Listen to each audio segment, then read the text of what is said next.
Those words sliced through the living room that evening, cold, final, devastating.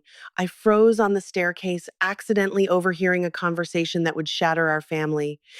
Grandpa Harold and 7, 8-year-old man sitting in his worn favorite armchair, slumped forward as if someone had just punched him in the chest. But it's my grandson's wedding. Grandpa's voice trembled, barely audible. Exactly, my mother Diane interjected sharply. And we don't want you embarrassing us in front of Lauren's family. The Ashfords are people of standing. Do you understand? I'm your father, and I'm trying to build a legacy for my children. Dad roared. I can't have you making us look bad in front of them. You'll stay home. End of discussion. My name is Hazel Bennett. I'm 29, a community journalist and part time writing instructor living in Portland, Oregon. This story started 3 weeks before my brother's wedding. Michael, 26, works as an advertising account executive and was about to marry Lauren Ashford, daughter of one of the city's most prominent legal families. But to understand why my parents could say such cruel things to my grandfather, I need to tell you about our family. My father, Robert Sterling, owns a small to medium construction project management company. He's always been proud of his success, constantly saying he built everything with his own hands. But the truth few people know is that 15 years ago, when Dad was drowning in debt after a failed project, Grandpa tried his best to help by mortgaging his small house to lend Dad $15,000. For a retired aerospace assembly supervisor living on Social Security, that was everything. But Dad still resented him because it wasn't enough. Dad once screamed in Grandpa's face, "Only $15,000? Other people lend their kids hundreds of thousands. You're the worst father a man could have." I still remember Grandpa trembling, unable to speak. I was 14, standing behind my bedroom door, tears streaming down my face. And my mother, Diane, a small business consultant and social event coordinator, always believed Grandpa favored me over Michael. The reality was simple. I was the only one in the family who cared about him. Every week, I visited Grandpa at least twice, bringing him food he liked, sitting and listening to his stories about working in aerospace for 35 years.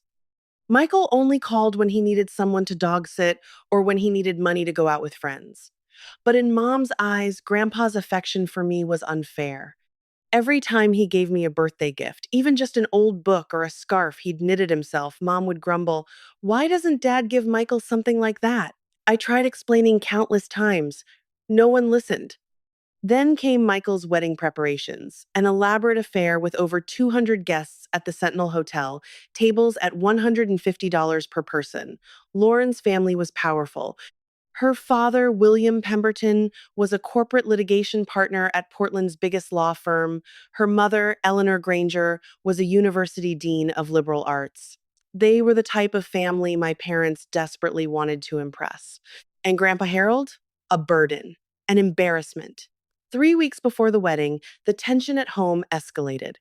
Mom started mentioning the problem of where Grandpa would sit.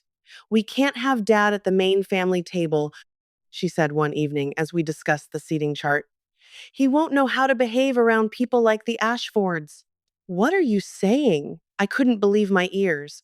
Grandpa is Michael's grandfather. Hazel, you don't understand the social dynamics here. Michael chimed in, sounding as arrogant as our parents. "Lauren's parents will judge us on everything. Grandpa Harold in that ratty suit from the 1990s? How will that make us look?" I stared at my brother like he was a stranger. "Michael, that's Grandpa. He mortgaged his house to help Dad when he went bankrupt.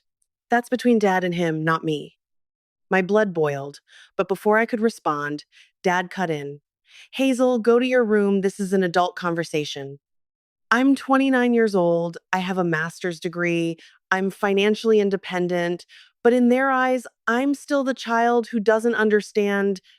The following week, I witnessed Mom accidentally not sending Grandpa an invitation while distant relatives all received theirs. When he asked about it, Mom said, "Oh, you live here with us. You don't need a separate invitation." But I knew the truth. They were deliberately hurting him. Then came Thanksgiving, 2 weeks before the wedding. The whole family gathered at my parents' house, a sprawling 3,500 square foot home in West Hills that Dad had recently purchased after a successful deal. The dining table was lavishly set with turkey, cranberry sauce, mashed potatoes, pumpkin pie, a picture perfect Thanksgiving feast. But when Grandpa arrived with a homemade apple pie, the kind Michael had loved since childhood, Mom barely glanced at it and said, "Just leave it in the kitchen, Dad. We already have enough desserts." I saw Grandpa's face fall. He set the pie down on the kitchen counter without a word. Throughout dinner, no one talked to him. Everyone just discussed the wedding, the venue, the DJ, the honeymoon trip to Maui. Grandpa sat silently at the end of the table, occasionally picking at a small piece of turkey, staring down at his plate. I couldn't take it anymore. "Grandpa, are you enjoying yourself? Are you happy?" "My dear granddaughter, I'm very happy." His voice was so soft only I could hear. "As long as I can see you kids healthy, I'm happy." My heart shattered. After dinner, while everyone watched football on TV, I followed Grandpa outside. He stood on the porch looking out at the autumn garden with its fallen yellow leaves. The Portland wind was biting cold, but he wasn't wearing a warm enough coat. "Grandpa, come inside. It's freezing." "I'm fine, sweetheart. Just wanted some fresh air." I stood beside him, not knowing what to say. After a long silence, he asked, "Michael's getting married. When will my granddaughter get married?" I'm still focused on my career." "I know," he said softly, "but don't be like me. I spent my whole life working, and now I have nothing but an old house and memories." Something in his voice sent chills down my spine. But before I could ask more, Mom called from inside, "Hazel, come help me clean up." That was the last time I spoke with Grandpa before the wedding. 1 week before the wedding day, I heard a major argument from the living room. I was in my home office. I'd stopped by my parents' house to pick up some old documents. Dad's voice was loud. "I've decided you're not coming to the wedding." "But Robert," Grandpa's voice shook. "No buts," Dad shouted. "Do you know who the Ashfords are? William Pemberton is a partner at Sherman and Howard. Eleanor Granger is a respected dean. They have connections everywhere. And you?" "A retired aerospace assembly supervisor living on Social Security checks." "I'm your father, and I'm trying to build a legacy for my children," Dad bellowed. "I can't have you embarrassing me in front of them. You'll stay home, period." I rushed downstairs. "You can't do this." Dad turned to me, face red with anger. "This isn't your business, Hazel." "It is my business. Grandpa is our family. He mortgaged his house to help you when you went bankrupt, and now you're treating him like this. You don't understand anything about business and social standing," Mom interjected. "William Pemberton could help your father land major contracts. We need to impress them by abandoning Grandpa, by pretending he doesn't exist." "Hazel, enough," Dad snapped. "Either go home or be quiet." I looked at Grandpa. He just sat there, hands trembling in his lap, staring at the floor, not defending himself, not fighting back. My heart broke into pieces. "Grandpa, I won't go to the wedding if they don't let you go," I said. "No, sweetheart," he said hoarsely. "You go. Michael is your brother. I don't want you to miss important memories because of me." "But Grandpa." "I'll be fine, dear. I'll be okay." The way he said it terrified me, but Dad had already pushed me toward the door. "Go home, Hazel, and don't cause any drama on Michael's wedding day. I'm warning you." I left the house with tears in my eyes, guilt weighing heavy on my shoulders. I called a few friends. They all told me to respect family dynamics and not make a scene. Even my best friend Jessica, an elementary school teacher, said, "Hazel, I know it's hard, but sometimes you have to pick your battles. Your brother's wedding day isn't the right time." Maybe they were right. Maybe I was too emotional. Maybe I should just accept it and move on, but I couldn't. The night before the wedding, I drove to Grandpa's house, a small two-bedroom home in southeast Portland, a working-class neighborhood where he'd lived for 40 years. All the lights were off. I knocked repeatedly. No answer. His car was still in the garage, so I knew he was home. Maybe he'd gone to bed early. I decided to stop by the next morning before heading to the venue. Wedding day. The Sentinel Hotel sparkled with crystal chandeliers and fresh flowers everywhere. I wore my dusty rose bridesmaid dress, makeup carefully applied, but my heart felt heavy. I tried calling Grandpa all morning, no answer. The ceremony went smoothly. Lauren looked stunning in her white wedding gown. Michael smiled radiantly. My parents beamed, greeting everyone, especially the Ashfords. Everything was perfect. But I couldn't stop thinking about Grandpa sitting alone at home, eating alone on the day his grandson got married. After the ceremony, the reception began. Open bar, live band, elegant dinner tables. I sat at the family table next to some cousins. Everyone toasted and laughed. Dad stood up to give a speech. Today is the most important day of my son's life. I want to thank everyone for being here. Especially, I want to welcome the Ashford family as part of our family. Michael, my son, has grown into a man I'm proud of. And Lauren, welcome to our family. Everyone applauded. I clapped too. But all I could think was, what about Grandpa Harold, the man who sacrificed everything for this family? Midway through the reception, Mom suddenly remembered, oh, we haven't gotten Dad Harold's wedding gift yet. Wedding gift? Michael frowned. Yes, traditionally, grandparents give gifts to grandchildren on their wedding day. Dad always does that. Remember when Hazel graduated high school? He gave her that vintage watch. Oh, right, Michael said, as if suddenly remembering a potential source of income. Grandpa hasn't given me anything. He should have given me cash or something. I couldn't believe my ears. What are you people saying? He wasn't allowed to come here, and now you're demanding gifts? Hazel, it's tradition, Mom said coldly. And stop being dramatic. After the reception, we'll stop by Dad Harold's house to get the gift. You people are absolutely shameless, I whispered. But no one heard. They returned to their champagne and laughter. The party lasted until 11 p.m. As people began leaving, my parents, Michael and Lauren, decided to stop by Grandpa's house. I went along, anxiety churning in my stomach. When we arrived, I immediately knew something was wrong. The house was dark, no car in the garage. Dad used his spare key to open the door. When he turned on the lights, we all froze in shock. The house was empty. No furniture, no pictures, no TV, no sofa, just a few cardboard boxes in the corner and a letter on the kitchen counter. Mom shrieked, "Where did Dad go?" Dad grabbed the letter and read aloud. Dear family, by the time you read this, I will be settled in my new home at Elmwood Senior Living Community. I have sold this house and most of my belongings. After much thought and with Hazel's help, I've made arrangements for my future. The proceeds from the sale have been allocated as follows. I've paid for 3 years of care at Elmwood upfront, ensuring I won't be a financial burden to anyone. The remaining $47,000 has been placed into a senior support fund that Hazel manages through her nonprofit work. This money will help elderly people in our community who are struggling with loneliness and lack of family support. I realize now that I have been a burden to this family. I am grateful for the years we have shared, but I believe it's time for me to step back and allow you all to live your lives without the embarrassment of an old retired technician who doesn't fit into your social circles. Hazel, my dear granddaughter, you have always been the light of my life. Thank you for respecting my decision and helping me find a place where I'm valued. Please don't worry about me. The people at Elmwood are kind and treat me with genuine respect. I finally feel like I matter again. I wish Michael and Lauren a lifetime of happiness. I'm sorry I couldn't attend the wedding, but I understand. Please do not try to contact me. I have asked my attorney, Gregory Nash, an elder law specialist, to handle any family matters going forward. Take care of yourselves. Harold Freeman. Deafening silence. Then Dad exploded. He gave the money to some charity fund? That stubborn old man that's our inheritance? He had no right. Wait, Hazel helped him? Mom's head snapped toward me, eyes blazing. You knew about this?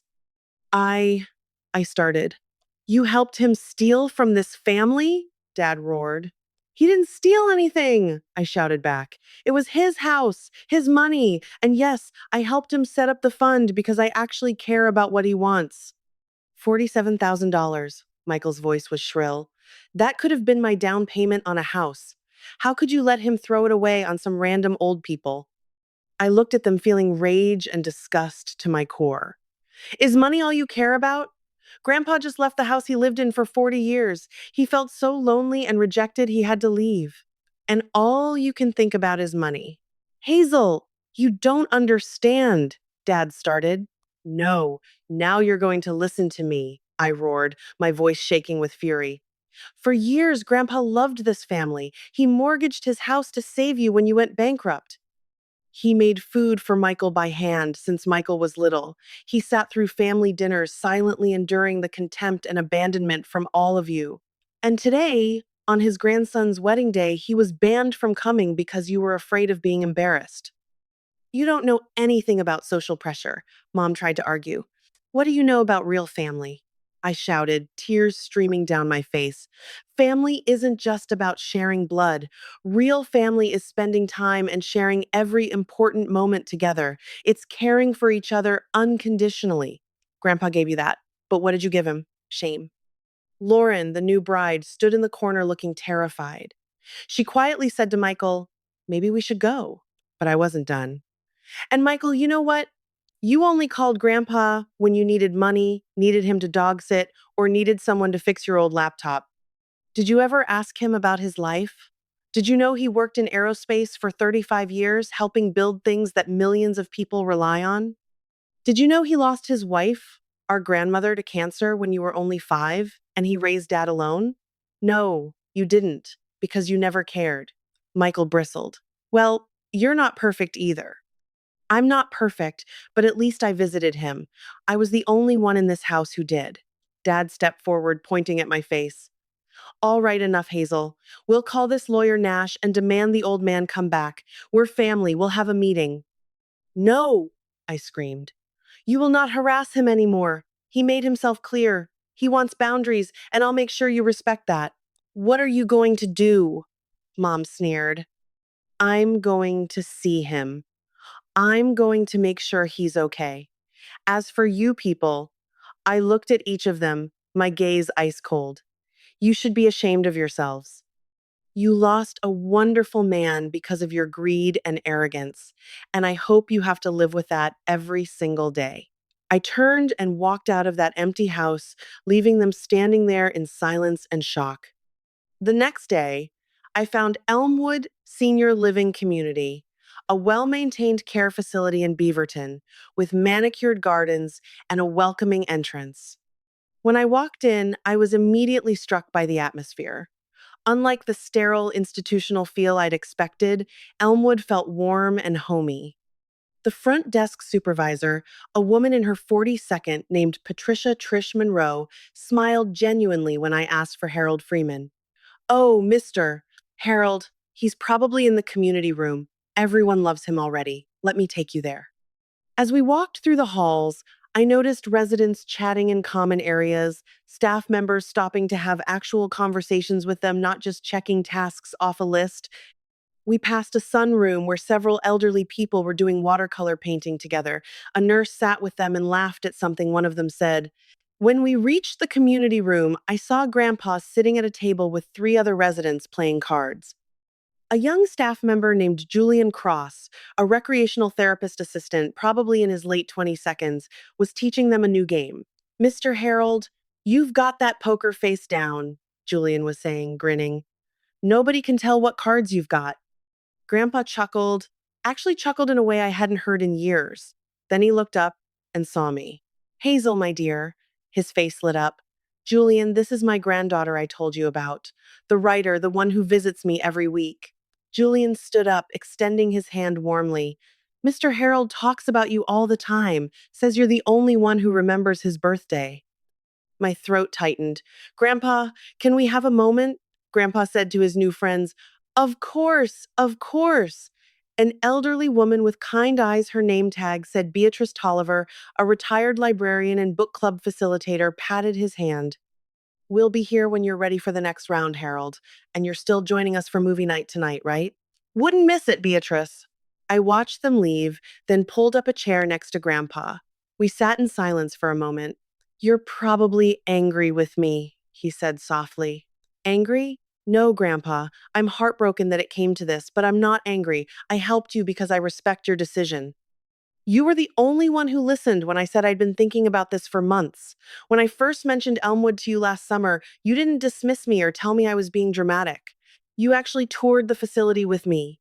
You helped me understand the contracts and the finances. I remembered that day. Grandpa had called me asking if I'd come look at a place with him. When we arrived at Elmwood, he'd been so nervous but also hopeful.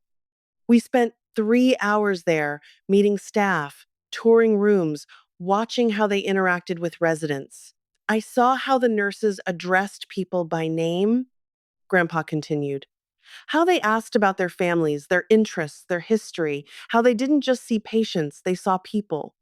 A nurse named Natalie Chen, a licensed practical nurse in the geriatric ward, brought him coffee. She remembered I take it with 1 sugar and a splash of milk, Grandpa said. She remembered from my first day here. When's the last time your mother remembered how I take my coffee? Never, I thought. Mom had never bothered to learn. I wiped away tears. That sounds wonderful, Grandpa. At dinner last night, people asked me about my life. Really asked. Beatrice wanted to know about working in aerospace. Another resident, Eugene Jean, used to be a commercial airline pilot. He and I talked for 2 hours about the old days. When's the last time anyone in the family asked me about my work? Also, never. They never cared. And the best part? Grandpa smiled. Nobody here looks at me like I'm a burden. Nobody sighs when I tell a story. Nobody checks their phone while I'm talking. They actually listen, Hazel. They actually see me. That's when I fully understood. At Elmwood, Grandpa wasn't the embarrassing old man with the ratty suit. He was Harold Freeman, aerospace veteran, widower, grandfather, garden enthusiast, woodworking hobbyist. He was a person with a history, with interests, with value. The fund you're managing, Grandpa said. I wanted to help people like me, elderly folks who feel invisible in their own families. Maybe we can fund programs that bring young volunteers to visit seniors. Maybe we can help pay for activities that bring meaning to their lives. You're good at organizing these things. I'd been running a small nonprofit focused on community storytelling for 2 years. Grandpa had been following my work closely. Of course, he had. He was the only family member who actually read my blog posts and asked me about my projects. I'll make sure every penny makes a difference, I promised. I know you will, sweetheart. He patted my hand. You've always been the best of us. Just then, Julian returned. Mr. Harold, sorry to interrupt, but it's almost time for the afternoon concert. The pianist from Portland State is coming today. You said you didn't want to miss it. A concert? I asked. They have live music 3 times a week, Grandpa explained. Different performers, students from the university, local musicians. Last week, a jazz quartet came. The week before, a children's choir. It's wonderful. Would you like to stay for it? Julian asked me. Family members are always welcome. I'd love to. We walked to the gathering hall where about 30 residents were settling into comfortable chairs. The atmosphere was cheerful, anticipatory. A young pianist set up at the grand piano in the corner. Staff members helped residents get comfortable, chatting with them about their day.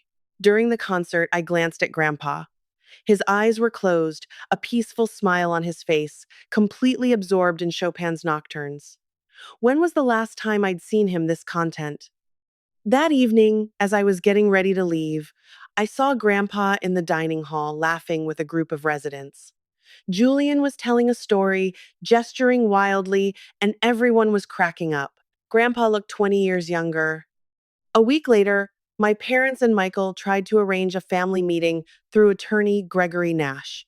Nash, a stern man in his 50s, met them in a conference room at his firm. I was present, but to support Grandpa, not my family. Nash began. Mr. Freeman has asked me to make clear that he does not want any contact from the family for an indefinite period. He sold his personal property legally. He allocated his funds as he saw fit. Both his care at Elmwood and his charitable donation were executed according to his wishes and Oregon law. He has every right to do so. But that's family money, Dad objected. Mr. Sterling, that house was in Mr. Harold Freeman's name. He had full ownership. He has the absolute right to sell and allocate the proceeds as he wishes. The charitable contribution was made to a legitimate organization managed by your daughter. If you continue to harass Mr. Freeman, we will file for a restraining order. My mother stood up, furious. That old man is my husband's father. We have the right. You have no rights, ma'am, Nash interrupted coldly. Mr. Harold Freeman is a competent adult with full legal capacity. He has made decisions for his own life. Please respect that, Michael whispered. So he doesn't want to see us anymore? Correct, except for Miss Hazel Bennett, with whom Mr. Freeman very much wishes to maintain a relationship. Dad looked at me, eyes full of resentment. What did you do? What did you tell him? I told him the truth, I replied, voice calm but firm. And he made his own decision, a decision he's been considering for months. By the way, this didn't happen overnight. You just never paid enough attention to notice. They left in frustration, but there was nothing they could do. The months that followed were like an earthquake through our family. Dad's construction project management company hit serious trouble. A major project failed. He went into debt for hundreds of thousands of dollars. This time, there was no grandpa to mortgage his house and help. Dad had to figure it out himself, selling his luxury car, downsizing the office, even mortgaging the West Hills house. Mom had to cut spending. No more weekly shopping trips to Nordstrom, no more monthly spa treatments, no more lavish brunches with her wealthy friends. At first, Mom blamed everyone. But gradually, in that scarcity, she began to look at herself. She began to realize that her priorities had been wrong. She'd cared more about status than love. Michael had it worse. His marriage to Lauren lasted only a year. Lauren divorced him after discovering Michael wasn't mature or financially stable enough to build a family. She wanted a responsible man, not a 6-year old child still depending on his parents for everything. After the divorce, Michael moved back in with our parents, working an entry level job at a small advertising agency, earning barely enough to get by. Once, Michael volunteered at a soup kitchen as part of community service after getting cited for drunk driving. There, he met several elderly volunteers. They told Michael about their lives, about sacrifices, about being dismissed by their children and grandchildren, about loneliness. An old man named Morris Goldman, a retired transit bus driver and the soup kitchen's kitchen manager, told Michael, Son, family isn't about what they can give you. It's about what you give them, your time, your love, your presence. Those words made Michael think. As for me, I expanded the senior support fund that Grandpa had started. I began writing more, not just about Grandpa, but about all the elderly people I met at Elmwood and other facilities. I wrote about their lives, their forgotten stories, their loneliness in a society too busy to care. My blog went viral. Thousands of people shared the posts. Hundreds of elderly people emailed me with their own stories, tales of children who'd abandoned them in nursing homes, of holidays spent alone, of feeling invisible. A major newspaper did a feature story on the forgotten generation. Grandpa's story made the front page. The Senior Support Fund grew. We started programs connecting volunteers with isolated seniors. We funded activities at care facilities. We provided grants for elderly people who wanted to pursue hobbies or education but couldn't afford it. Every decision Grandpa and I made together, it was his money after all, and his vision. And I visited him religiously. Twice a week, I sat with him in the sunroom, in the garden, at concerts. I watched him thrive. He'd gained weight. The staff made sure he ate well. His eyes were brighter. He had a community. One day, I arrived to find Grandpa teaching a woodworking class in the craft room. 6 other residents were gathered around as he showed them how to sand a piece of pine. My grandfather taught me this, he was saying, and I taught my son, though he never had much interest in it. But it's meditative. You know, the rhythm of the sanding, the smell of the wood. I stood in the doorway watching. This was Grandpa sharing his knowledge, his skills, his history. At home, no one had ever asked him to teach them anything. After class, we walked in the garden. His garden plot was thriving tomatoes, zucchini, herbs.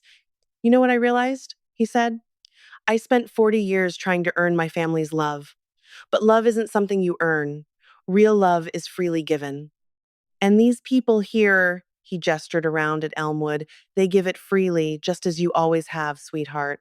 2 years later, my family began to change slowly, painfully, but genuinely. Dad rebuilt his company from scratch with more humility.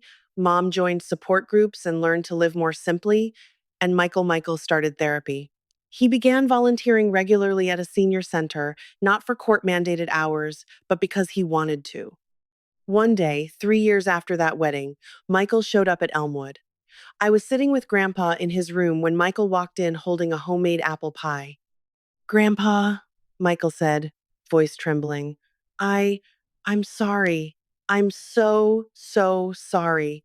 I know I don't deserve forgiveness, but I needed you to know that I finally understand. I understand everything I took from you and never gave back. Grandpa looked at Michael for a long moment. Then he smiled. Not the sad smile I'd seen before, but a genuine one. Come here, son. They hugged, both crying. Michael started visiting monthly, then weekly. He brought his new girlfriend, eventually a kind woman who worked as a social worker. She and Grandpa talked for hours about elder care systems and how to improve them. Mom and Dad took longer, but eventually they came too. The first visit was awkward, full of apologies and tears. But Grandpa, in his wisdom and kindness, forgave them. Not because they deserved it, but because forgiveness freed him too. It wasn't a fairy tale ending. Some wounds take years to heal, but they were healing. The Senior Support Fund flourished. We helped over 200 elderly people in its first 3 years. We connected volunteers with isolated seniors. We funded art classes, music programs, garden projects at facilities across Oregon, and every success story I shared with Grandpa. You know what the best part is? He told me one day, sitting in his garden plot, hands dirty from planting spring bulbs. These flowers won't bloom for months, but I'm planting them anyway because I have months ahead of me. I have time. And for the first time in years, I'm not afraid of that time. I'm excited about it. That's when I knew he'd made the right choice. He hadn't given up on life by moving to Elmwood. He'd reclaimed it. So, if you were in my situation, what would you do? Would you have the courage to confront your family, or would you stay silent to keep the peace? Remember, real family isn't about blood, it's about love and respect. Real family is about spending time and sharing every important moment together. And sometimes, family isn't the one you're born into. It's the one you choose or the one that chooses to truly see you. I don't owe my family anything. I owe myself the truth. And I owe Grandpa Harold the love he always deserved.